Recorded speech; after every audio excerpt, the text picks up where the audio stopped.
What's going on with Trump admitting he lost the 2020 election?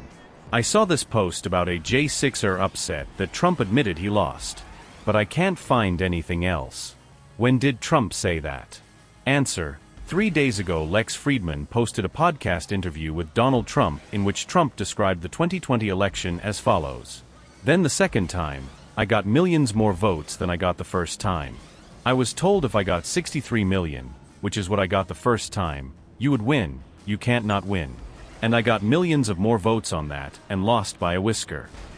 This was seen as an open acknowledgement by Trump that he not only lost the election, but knew that he lost, contradicting earlier statements he had made and validating the Department of Justice's claims that Trump himself knew he had lost the election and only claimed the election was fraudulent as a means of trying to regain power.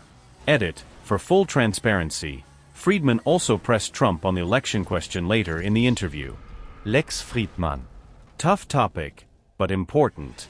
You said lost by whisker. I'm an independent. I have a lot of friends who are independent, many of whom like your policies, like the fact that you're a deal maker, like the fact that you can end wars, but they are troubled by what happened in the 2020 election and statements about widespread fraud and this kind of stuff, fake election scheme. What can you say to those independent voters to help them decide who to vote for? Donald Trump: right. I think the fraud was on the other side. I think the election was a fraud. And many people felt it was that, and they wanted answers.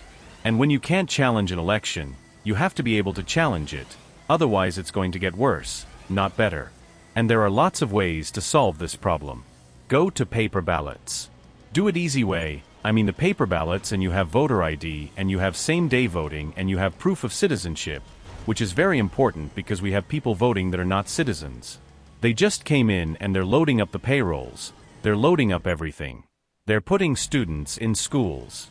They don't speak a word of English, and they're taking the seats of people that are citizens of our country. So look, we have the worst border in the history of the world. It's obviously very vague and open to interpretation, and it doesn't directly answer Fridman's questions about the fake election scheme. But the earlier statement seems to be an admission that Trump considers himself to have lost in 2020.